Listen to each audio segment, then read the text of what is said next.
On va commencer ? Je t'écoute, je suis prête. Et si on pouvait changer le monde en mangeant ?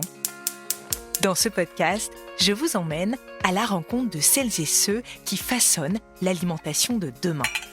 Chefs, productrices, artisans, entrepreneuses, mes invités bousculent les codes pour réinventer notre façon de manger. À travers leurs histoires, ils nous dévoilent les coulisses de nos assiettes, leur impact sur notre société, notre santé, notre planète, et nous partagent ici leurs ingrédients du changement. Bienvenue, je suis Julie Vanocelle et vous écoutez La Recette. La recette La recette de quoi, du bonheur? Alors j'en ai plein des recettes. Donc je vais vous donner la recette la plus simple. Il y a une recette que j'aime beaucoup. Moi je reste toujours fidèle à la recette. Tu veux que je te donne une recette là tout de suite ? C'est une nouvelle recette en plus, il y a marqué sur le packaging. C'est sûr qu'on peut changer le monde en mangeant. Tu es donc atteinte de la maladie cœliaque. J'aimerais bien qu'on explique un petit peu de quoi il s'agit, parce que c'est une maladie, tu nous l'as dit, de l'intestin grêle.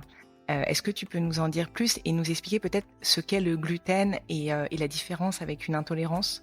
Peut-être juste pour bien comprendre de quoi il s'agit. Et je pense aussi à toutes les personnes qui nous écoutent et qui sont peut-être atteintes de cette maladie ou qui pensent l'être ou qui aimeraient en savoir plus en tout cas.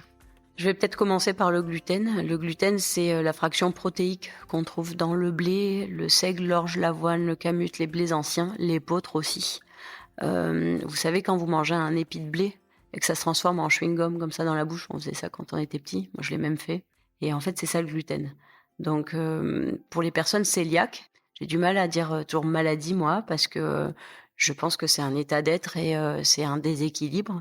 Chez les personnes cœliaques, on a cette problématique de ne pas avoir d'enzyme qui digère cette protéine et donc qui détruit la perméabilité membranaire et qui fait qu'en fait, on va avoir des problématiques d'absorption, de malabsorption des nutriments. Ce qui fait que, par exemple, dans l'enfance, moi, je grandissais pas, j'avais les cheveux qui poussaient blancs, j'avais des problématiques de certaines vitamines, de fer aussi.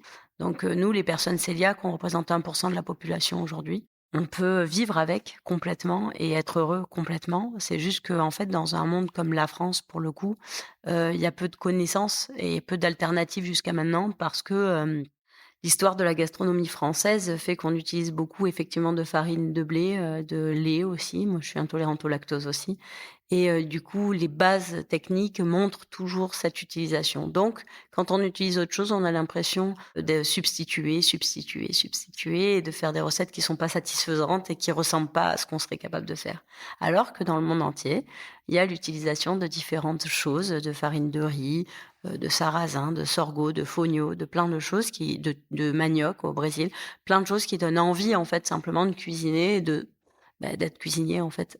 Donc c'est pour ça que je suis devenue cuisinière et nourricière, comme je dis, parce que moi, mon idée, c'est de nourrir l'autre en conscience.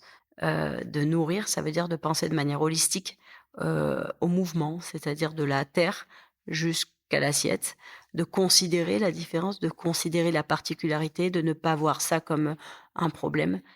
Jusqu'à maintenant, j'avais la même difficulté que tout le monde et souvent quand je sors d'ici, de la Fenière, c'est difficile pour moi aussi, être gênée d'expliquer. Souvent d'ailleurs quand je prends une réservation ou je fais une réservation moi-même dans un restaurant, je le dis pas, parce que c'est quelque chose qui me met très mal à l'aise depuis toujours.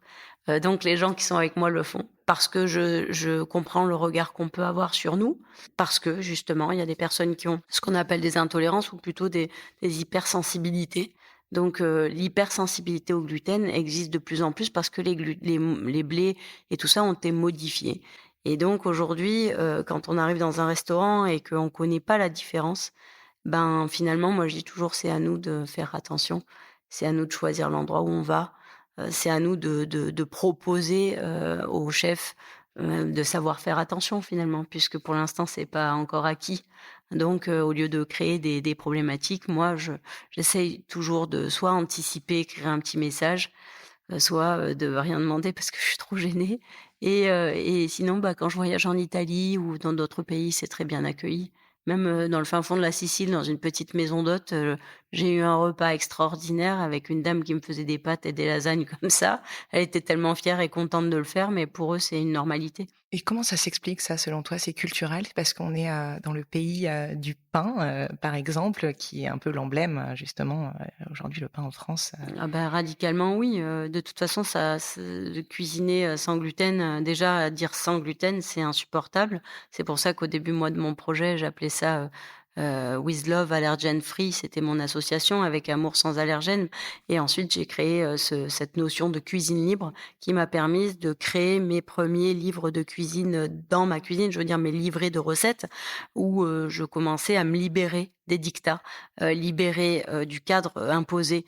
Ce degré de méconnaissance, il est né, bah, oui, de ce pays dans lequel on vit et qui est très, très, très, comment dire?